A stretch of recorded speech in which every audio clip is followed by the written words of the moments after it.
You are listening to Big Trouble in Little Podcast. And here are your hosts, Joe Dubs and Andy.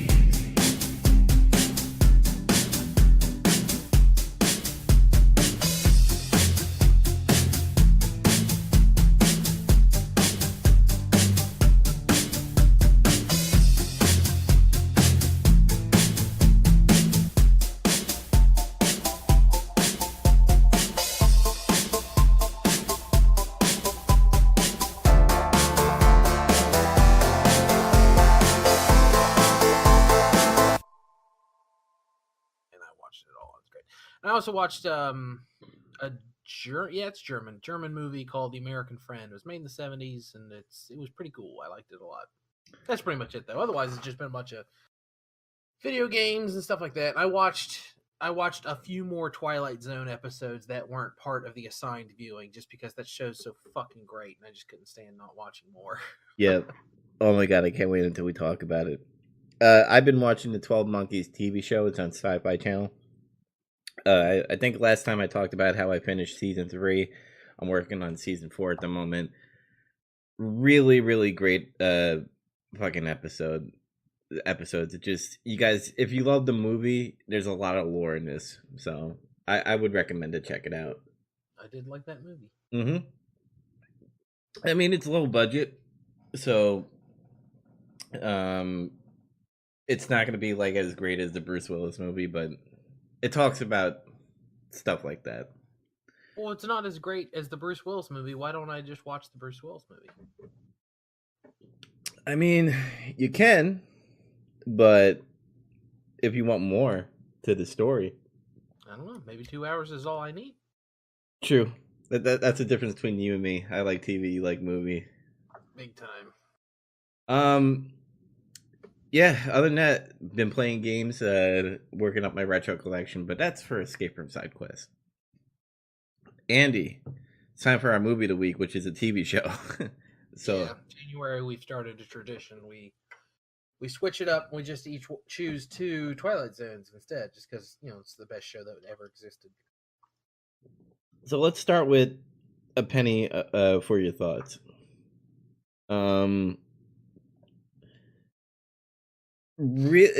I really liked how it was very positive in a way.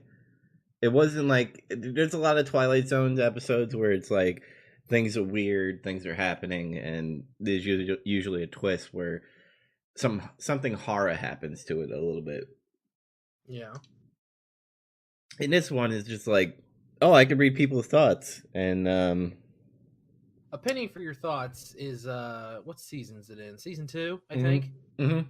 2. It stars Dick York, the guy from what was he in? Bewitched. Mm-hmm. Right? Yeah, the Bewitched guy, and he works at a bank, and he's on his way to work one day and buys a paper, throws a quarter in the guy's thing, stands up on end. And it's like, you can do that again in a million tries. It's just like a weird freak occurrence.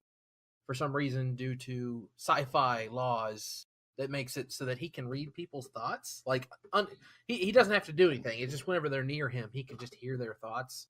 And it's kind of an annoyance. Mm-hmm. And then, of course, he goes to work and all kinds of nonsense happens. He got hit by a car, right? Correct? Yeah, he gets hit by a car. And the guy's like, oh my God, are you okay? But he's thinking to himself, you stupid, clumsy idiot. You broken your neck or something like that. Mm-hmm. He's like, what'd you fucking say to me, you son of a bitch? He doesn't say that, but that's what he wants to say. Yeah. There's television, so he couldn't say that. There's a lot of stuff where, they say weird stuff in that time. They're like, oh, you're putz. They didn't say that exact words, but just like, man, people are assholes. And I think that's what they were trying to prove, is that, yeah, everybody on the outside looks, happy or something like that, but in the inside, they're thinking all these nasty thoughts. Mm-hmm. So what do you like about it, the episode? I don't know how else to spin it. I'll go ahead and lay all my cards on the table here. Part of the reason I chose this episode is because it is far from my favorite episode of The Twilight Zone. Mm-hmm. I'll get into why. Like, it's still really good. It's still a very watchable episode. It's well acted, well shot, well written, whatever. Um, the let's see, how do I put it in words? I don't like this episode as it stands against other episodes, specifically from seasons 1 and 2. Partially because of the ending, which you said you like that it has a good ending, and that's fine. I understand that people tend to like good, happy endings better than bad endings, but in this case, it just doesn't feel very Twilight Zone. It's like at the end of every Mm-hmm. Twilight Zone episode, there's always like a tragedy or like an irony, some kind of a dramatic something happens. At the end of this one, it's just he gets the girl and his power goes away, but that's okay. He got a promotion and a corner office, and he got that guy a trip to Aruba or Bermuda, whichever one it was. And it's still a really interesting story, and it's well written, and I enjoy watching it, but it doesn't feel like a Twilight Zone story. Because at the end of the Twilight Zone story, as we'll see with our next one, usually ends on like kind of a downbeat. It's like, oh my gosh, I can't believe it. And also, I don't know, like a lot of them they're like a homily, or am I using the right word? They're like there's a moral to them. Like when you watch it, you realize the futility of nuclear war, or you realize that when people are put into a dire situation, that they all turn into complete assholes. Everyone's out for themselves, stuff like that. But they do it in a clever way. That's the beauty of the Twilight Zone. This episode doesn't really teach you anything. It's just that if you could read people's thoughts, they'd all be assholes. I don't Mm-hmm. feel like that was a secret, right? I mean, I know I'm like that. And I imagine everyone else is like that. When I see people, when I'm at work and I'm ringing people up, it's like, oh yeah, have a nice day, and nice, thanks a lot. And really, I'm thinking, would you get the fuck out of here? God damn it, I'm sick of these fucking people coming in here all the time. But you don't say these things. Same thing when you're in traffic, passing people in the street, especially when I go grocery shopping. Oh my God, get the fuck out of my way! I need to buy some bread. Yeah, and you made up a good point that it's not really like Twilight Zone, and the only thing that's Twilight Zone about it is the, uh, hearing people's thoughts and stuff. Yeah, I mean, there's a weird sci-fi thing that happens. Don't get me wrong, I still like the genesis for the story. The fact that the coin stands on end and then he can hear people's thoughts, it's so nonsensical and there's no explanation for it. I do like that. But it's just, I don't know, there's something about this episode that I just feel like it could have done better. Yeah, and there's a lot of comedy to it. Like there's a part where guys like thinking, "Oh man, I'm getting a $200,000 loan. I'm gonna go put this on horse number 6," and I got really annoyed that every time he heard people's thoughts, he was answering them, even though he looked at their lips like 1,000 times. Then you had the boss cheating on his wife, and then Which it's funny because you would expect the moral, like, for it to like come back again. I mean, it does kind of come back to bite that guy, but not in a way that makes him pay for his infidelity. It's just he gets to keep cheating on his wife, and the protagonist gets something in return. yeah, and then he kind of blackmails his. Oh, he totally does. It's not kinda. It's just he straight up like, listen here. I know you're going to be late to this thing. I'm sure your wife would love to hear about whatever her name was. And the guy's like, fine. And then he's like, oh, one more thing. I want you to buy a ticket for this guy to go on a vacation. He's like, are you out of your mind? And then he like, does it again. And it's like, is he going to keep doing it? Is he just going to hold this over the poor guy's head forever? I mean, poor guy, he's cheating on his wife, fuck him, but, I like the old guy. I like how they played, like, oh my God, he's going to rob the bank and stuff. And then, he tells his boss and he thinks he's doing the right thing. And he's just like, I dream about that all the time while I'm at work.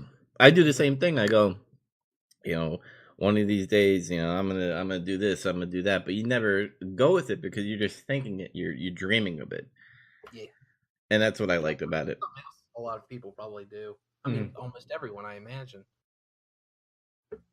So, like, I don't hate this episode or anything, but like I was looking up lists of the best Twilight Zone episodes and like the highest rated critically. I think it was on IMDb, and this one's in like the top 15 or so critically. And I suspect it's because it has an ending that people like.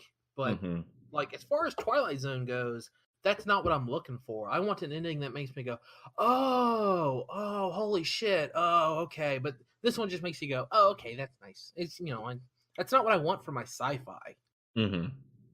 But whatever, I guess. But I didn't want to just choose, oh, let's watch all the classics again this year. I wanted something that would actually create a conversation. And apparently you said you liked that about it. You liked the ending. You liked everything else. I liked that it was different. I didn't like about it. I didn't like the whole thing. I was like, oh, things are happening. And what do you think of Helen, by the way? I want to hear your thoughts about Helen. Well, she's the woman he gets with at the end, right? That whole thing is weird. I guess she's like feels sorry for him and I guess pines for him or something, and he's oblivious to it, but now he can read her mind, which is kind of I don't know. I hadn't really overthought that part of it, but that's kind of interesting. Did you think in the beginning that she was like telling him stuff like she had the power too? Oh, no, I didn't think about that. That would be messed up. No, at the end she's like, if you really can hear my thoughts, then everyone knows that you should be over the accounts section or whatever she says. I don't know. A bank talk. You should get the better bank job instead of getting fired. Yeah, that's where the blackmail comes in. Yeah, in the beginning I just thought she was weird. She kept on staring at him. I guess because she was thinking, oh, poor him, and he deserves better and all that stuff. Which, once she found out that he was reading the minds, I would never want to get with a person that reads my mind. Absolutely not. I've thought that. I've seen this episode probably, I guess, 3 times, 3 or more. And every time I'm surprised by that because I would be like terrified of dating someone that could read my mind. Yeah, because imagine like you get somebody at not in front of your significant other, you're like not by accident, but somebody forces a kiss on you and you didn't want that kiss, and you're like, oh man, I can't tell my my wife. And then let's say your wife reads your mind and is like, oh man, should I tell her that somebody kissed me? And then she knows about it. It would weird direction to take that. Yeah, it'd be awkward. So I'm guessing you're not recommending this episode? I recommend every episode of Twilight Zone that's ever been made. But I just recommend this one less than some others. That's all. Every episode of Twilight Zone is great. I haven't seen an episode that I hate, but this is one of the ones that I think is the less Twilight Zone-y, the Twilight Zone. Very fair, and I would think the same too. Let's talk about the other episode. Do you want to go into the synopsis of that? Yeah, The Lonely. I don't know if this episode is very well thought of, like critically, or if it's in anyone's best of lists. This is just personally one of my favorites. The Lonely is about a guy that is sentenced to what's the phrase? Solitary confinement. Yeah, solitary confinement. But it's the future, of course. He killed a guy, and he says it was in self-defense. They really only talk about it for a scene. It's not important why, but he murdered someone in self-defense, he says, and of course they don't see it that way. And they sentence him to solitary confinement, and he's on like an asteroid or like some faraway place that has an atmosphere somehow. It has. I mean, it was the 50s. We didn't quite understand, but I mean, it's not too far-fetched that there would be livable spaces out there somewhere. I don't know. They don't say how far from Earth they are. They just say it's somewhere. It's covered in salt flats and rocks and trash, and it sucks, and it's really hot. You can tell because all the actors have sweat on their foreheads in every scene, and that's hilarious to me. Yeah, they shot in the desert for that. It's shot in the desert, clearly. But he's serving his sentence by himself in like this tin shack in a desert on a deserted asteroid or something like that. And I think he says once it's either 4 times a year or once a year or something. This one rocket, Allenby is the commander, and there's 2 other guys with him. They come by and drop off like supplies, something to keep him occupied so he doesn't go completely out of his mind. I guess he brought him all the parts for like an antique touring car, and he put it together, even though there's nowhere to take it, and he would have no way to fuel it up. But And then it's something for him to have done. you have the assholes that are like, man, I missed my family for like 11 months because of you. I'm like, yeah, shut up, dude. 8 months out of the year he's in space. It's like, I don't. You're the one who chose that job, dickhole. Mhm. But yeah, the guy's an asshole, but at the same time, he's talking to like a convicted murderer, so. I guess maybe you could be a little less of an asshole. The guy didn't seem like a murderer. Maybe he killed someone in self-defense. Again, not important to the story. Mhm. What is important to the story is they come and visit him, and he's like, "Look, I'm going out of my mind. Please play chess or checkers with me." And they're like, "No, we only got 15 minutes. We gotta leave." They leave, but they leave him a box, and in it is a robot that looks like a woman, Mhm. and so at first he's like, oh, I don't need no robot. I think he says robot instead of robot. Yeah, that bothered me. I don't know why. It didn't bother me. It's hilarious. The way she said Alicia too, she's like, I am Alicia, and I'm like, what? It's like, does she have a toothache like me? No, but they leave him this robot named Alicia, and at first he's like, leave me alone. But of course, it ends up he like falls for, I guess, and like there's a companionship, and she gives him company. And the twist at the end is they show up and they're like, well, they've decided that this kind of punishment is inhumane, and you've been pardoned, and we're picking up all the prisoners on these asteroids or whatever, and we're taking you back. All we can do is take you and about 15 pounds of nonsense. He says, oh, it's fine. I'll go get my ledger and my shirt and my shoes or whatever, because he's just wearing this stuff. Mhm. And he talks about bringing her, and they're like, no, you don't understand. We can't take this robot. That robot is nothing. And of course, he's grown attached to her and thinks of her as a person. And Which I don't get either, because the guy clearly said we have room for one more person and 15 pounds of stuff, and he's like, oh yeah, I'll bring Alicia. yeah, I mean, as the viewer, it's clear to you immediately what's going on, but whatever. I mean, I get it. He's on the planet alone. Mhm. He's not thinking straight. He's probably like, oh, she could sit on my lap. I don't know. Yeah, maybe. I'm sure his brain is just fried. But yeah, and then that's the thing at the end, and then there's not. I mean, there's kind of. It's not really a happy ending, because you assume he gets off the planet, but the way they have to do it is he goes to where Alicia's at. And he's like, tell him, show him, I don't know what, just act like a person, I guess. Mhm. And Allenby just draws his service pistol and just shoots the robot in the face, Mhm. and it's like lying there with its face destroyed, and like credits roll. That's the kind of end to a Twilight Zone I'm talking about. Like, it's tragic, but it's not tragic in like an overly. It's still a robot. It's still property, right? But he assigned value to it based on his only form of companionship, and it still kind of acts like warm toward him and like a person, and he gets something out of that relationship. So isn't that the value of it? Is that he got relationship? It starts making you think about that kind of stuff. It's kind of like that movie Her. Before that, it's like you can fall for something that's clearly fake. It's made up of algorithms and a voice box and stuff like that. Yeah, and it proves that he put life into that machine. Even in the beginning, he was like, "Oh, this you're just a person, a machine. You don't feel anything." And she's like, "I feel everything you feel," and he grown attached to it, kind of like you would grow attached to a pet, I guess, maybe. Yeah, absolutely. And then I don't know. Maybe it was bone in the robot. I have no clue. and then that did cross my mind. It's like, wait, can they Are you?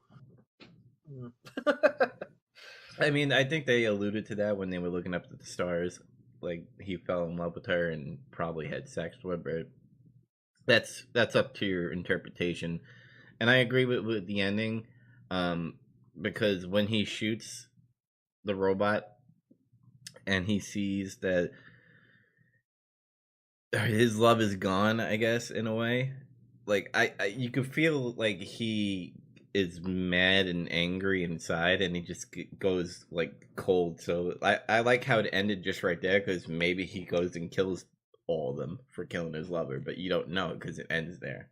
I always assumed, like when I first saw this, I thought the ending was going to be he was going to say, "Well, then just leave me here. I just want to stay here with Alicia instead, or come back for me later." But it's implied that they won't or can't or something like that.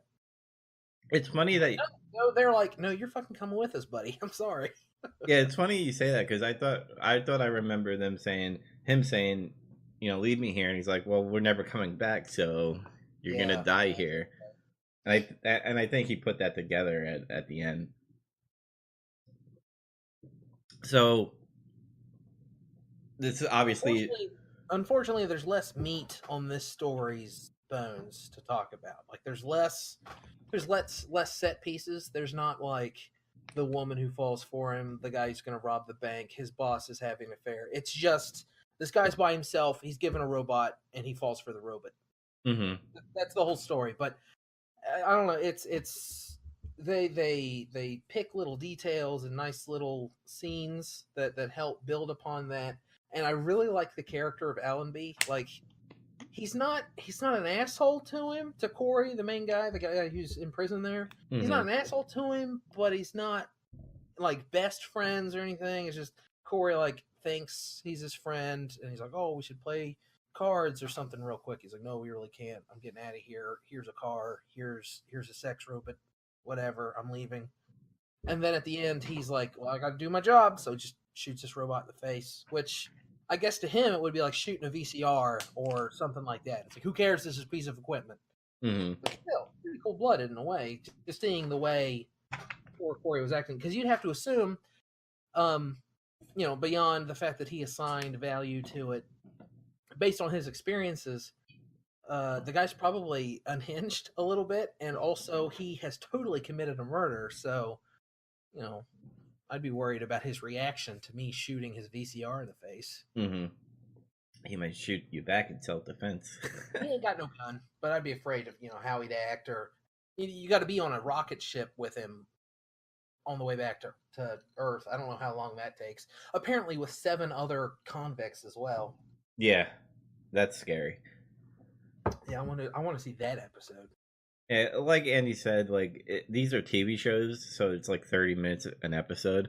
Yeah. Not a lot to talk about, but it's so good. The episode right after The Lonely is that famous episode where I can't remember the actor's name, but he's a famous actor. He it's weird because he's also working in a bank, like in the first episode we watched. But the guy who's working at a bank, and he has those thick glasses, and he loves to read. His wife won't let him read, and his boss won't let him read. And then the bomb goes off, and he's in the bank vault. And at the end, he's going to try to read the books, but the glasses fall off his face. It's been made fun of in like Futurama and Family Guy and a bunch of other stuff. I can't remember where I was going with this. I think it was just the episodes have varying levels of discussability and varying levels of detail. That's Twilight Zone it's all over the place, but it's almost all fantastic. It was all written by different people, it was directed by different people, different actors are in it. It's just great. But yeah, that next episode is also great. I had to watch it too. Yep. And so next episodes are my choosing. So episode 12 of season 1 is What You Need, and episode 20 season 1 is LG, ELGEGY. Elegy. Yeah, it's where they go on an asteroid or something, and they see a town full of people frozen. So I never saw that one. So pretty much every episode of Twilight Zone that involves space or astronauts is the best. Mm-hmm. So keep an eye on that. Stars.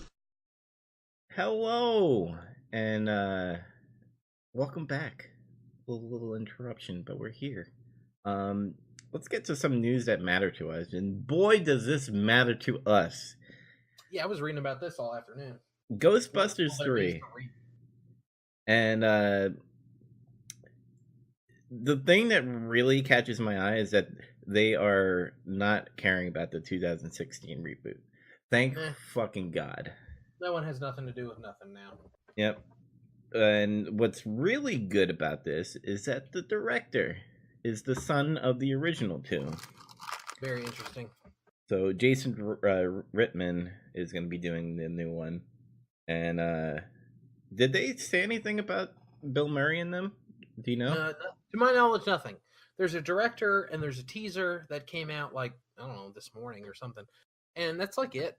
I love the sound design in the teaser. It uses some of the music from the original movie, and it's got like sound effects from all their gear and whatever.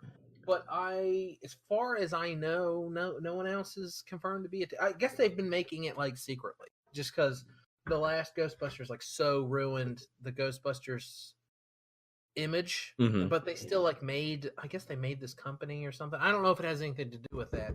Ghost Core or whatever. They had made like a small publishing or not publishing some kind of organization that was supposed to make a bunch of Ghostbusters. Yeah. And I had always just assumed that they just threw it all in the trash, but I guess they're making this movie secretly. I don't know. Yeah, and it says right here that Ivan Reitman, who's the father, who's producing the new Ghostbusters movie, that's interesting, has described it as a passing the torch. So I think they're going to do the same thing. I think they're going to have Bill Murray, Dan Aykroyd, and Ernie Hudson in there. And they're going to be passing the torch to the new Ghostbusters. Yeah, some new group. Mm-hmm. I wondered, like, it shows that barn that has the old Ecto-1 in it. I wonder if someone who, like, bought their old equipment, like, surplus or something. Mm-hmm. I think what would be really great is that somehow they, with the power of technology, show Bill Murray, Dan Aykroyd, Ernie Hudson young, and do like a montage of what they've been doing, and then, God, they would have to get Harold Ramis, I guess, or they could somehow say he retired or something. I think retired would be great. I wouldn't want him to be like, oh, he passed away, or if they do that, they do it honorably, which I think they would do anyway. But I think show them that they're doing stuff and just show them that they became obsolete pretty much, and no more business because they got all the ghosts. And then something happens, obviously, where a ghost is like, oh my God, terrorizing New York. And they're too old to do it, and they hire more people. Or they hire the new Ghostbusters. What do you think about that? That'd be cool. I want to know anything. Like, I love to speculate about what might happen in it, but it's so thrilling that they were able to do so much of it in secret, and now they're just like, hey, here's a teaser, it's coming out in 2020. That's exciting. Do you think this will get backlash from feminists saying that this is a sexist film? Because how would they know? We don't know who's in it. True, but I think if they are passing the torch where they're hiring new people, I think they will hire a female, not as a secretary though. I think Sure, why not hire whoever you want? Just get 4 great actors who can do a comedic role and make sure it's directed competently. Because honestly, the 2016 Ghostbusters, the actresses they got, that wasn't even the weak point of that movie. It's just like the writing and directing. Whatever. Get 4 people. I don't care if they're transsexual, if they're foreigners, if they're from the moon. I don't care. Man, woman, child, get a dog to do it. Who cares? as long as they're the right person, and they can act. yes. And I have one question for you, brother, Hulk Hogan or Macho Man, whatever. I'm not telling you to name 4 people, but who would you like to see in Ghostbusters? Do you have anybody in mind? Not really. Trying to think of funny actors.